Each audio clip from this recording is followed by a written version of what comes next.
Hi, this is 6.5 through 6.8. This is the gum story, another deaf culture story, well known.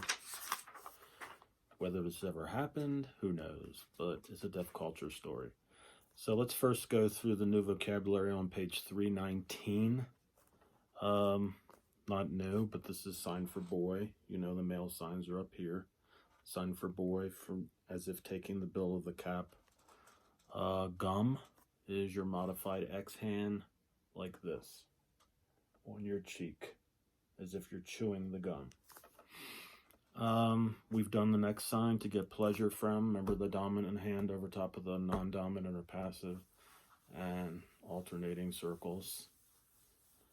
To call out, literally your hand, your cupped 5 hand comes from your mouth and just goes out like, and the accompanying facial expression. Transition sign, member to finish, done with. That's the next sign on 319. Unable to, cannot do, can't.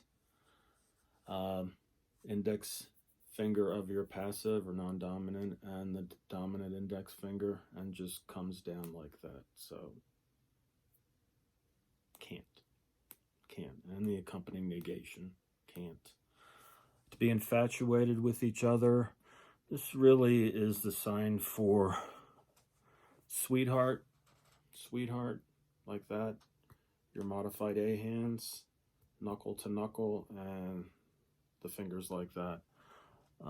Don't know what she's doing, but really the sign to be infatuated with is this, or fascinated with, is your hands like this, dominant index on your nose, your passive in front of it, the cupped 5s, and they come forward like that. That's to be infatuated with or fascinated. It's being able to let go, to be stuck, your V hand at your neck, like that, stuck. Hasn't moved or changed, is still present. Hasn't moved or changed or is still present. Okay, don't know what, I don't know what that sign is. Hasn't moved or changed. I would do that sign for stay. So, don't know what they're doing like that. Have no idea. So, going on to page 321, 6.6, entrances and exits. You need to take note of this as you're watching the gum story. As the boy or the various people in the story come into the scene and leave the scene, you'll take note of where they come from, what they do, their actions, and then take note of where they leave. So using your space in front of you. Read through that on page 321. Talking about the boy. And here we have at the bottom of 321, we're talking about the gum now and the bench. So actually, it helps sometimes to set up the fact that, okay, we're talking about bench. Now, if I forget the story, how it goes, if they're finger spelling and bench and doing that, the cup C hands is a classifier to indicate the shape of the bench, and the bench is right in front of you. Or they're doing chair like that, and then given the classifier to describe the chair or the bench. Let's see. My dogs are going crazy. Let me close the door.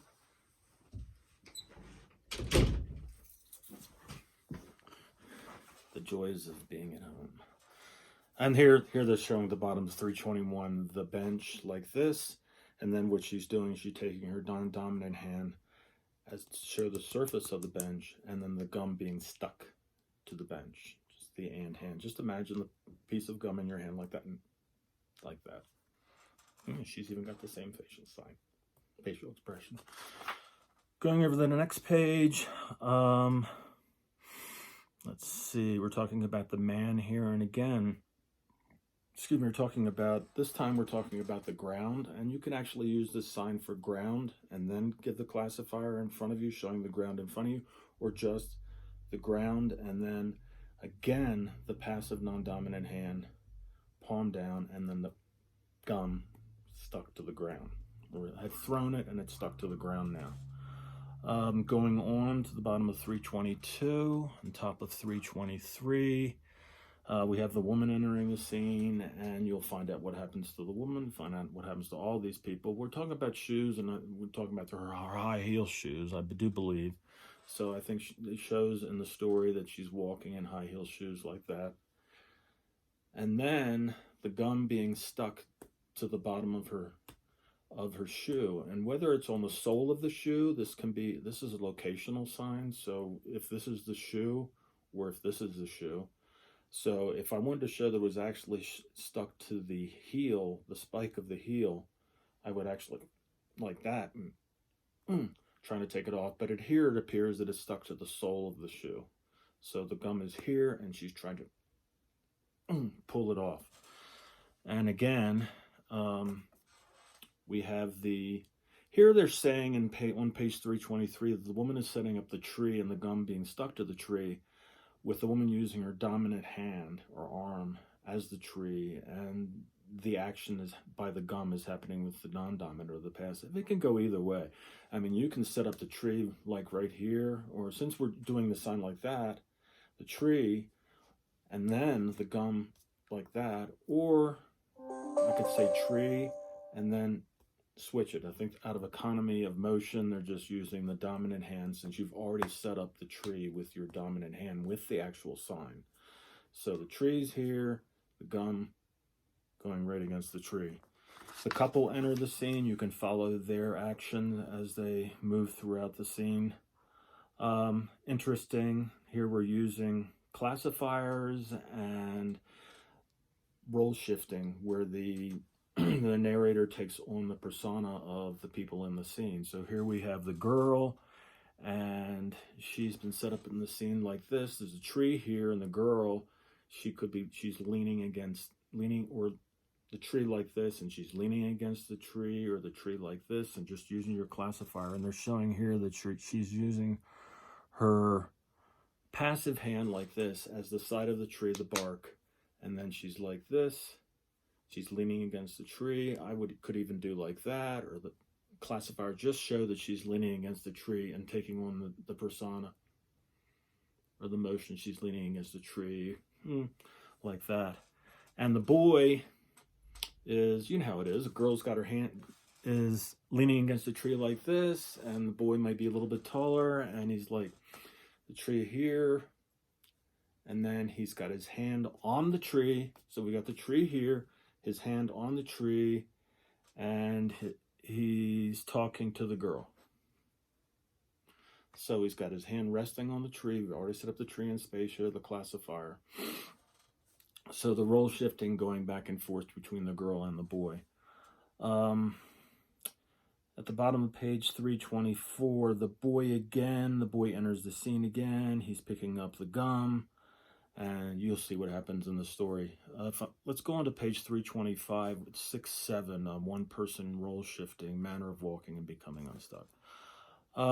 Again, one person role shifting. It's simply trying to emphasize here in this unit that the narrator is taking on the persona of the person, and as they take on the persona of the person that's doing the action, the person will interact with the objects in the scene that have been set up, the gum, the tree, the bench, the ground, what have you. That's the thrust of what they're talking about here. Notice, did want to show the couple of things here, just to further emphasize the importance of facial grammar, as they point out here, and I've seen this story many times, the gum story, by deaf people that I know, about people that I learned sign language with, and then the story as it's shown here again in Signing Naturally. But the facial expression, the grammar, is so important. It tells what's happening in the story. As they're talking about here on the bottom of 325, the man is shuffling along in a serious, prudish attitude. He shows that by his facial expression. The woman, again, walking arrogant with prim, snobbish attitude, high heels on, I do believe. The couple, romantic, infatuated attitude. I'm in love. they're in love with each other. The girl's leaning against a tree, and the boy is over, got his hand on the tree, and he's like, whispering sweet nothings into her ear, you know, giving her a few one-liners. The boy and his mother at the beginning of the story, where the mother is set up to the left of the boy, and role shifts the mother yelling from the left side. So you're using role shift to show who's doing the action to whom, who's receiving the action. That's more or less the thrust of 6-7. 6-8 goes back again to story cohesion, where we're talking about the gum story, and then transitions with the eyebrows being raised, pauses used to show that different things are happening, a sequence of activity and events. And remember to engage the audience. You're really going to need to know these things and to utilize these in your final exam expressive story. When you tell one of these stories, practice, practice, practice. And the best way to learn is to copy, and copying someone's facial expressions. Remember, copying is the highest form of flattery. You know, if you think highly enough of someone to actually do what they're doing, it's the best way to learn. So fake it till you make it, but I know you're not faking it. You understand this stuff. So going through 327. Anyway, 328, that's it. So please look through the story, make sure you understand the story, and ask if you have any questions about what's happening in the story, if you don't understand any vocabulary. All right? You look at the videos online at dawnsignpress.com, log in with your code, or you can actually look at it through the DVDs if you have a DVD player on your PC or laptop. All right? Thanks.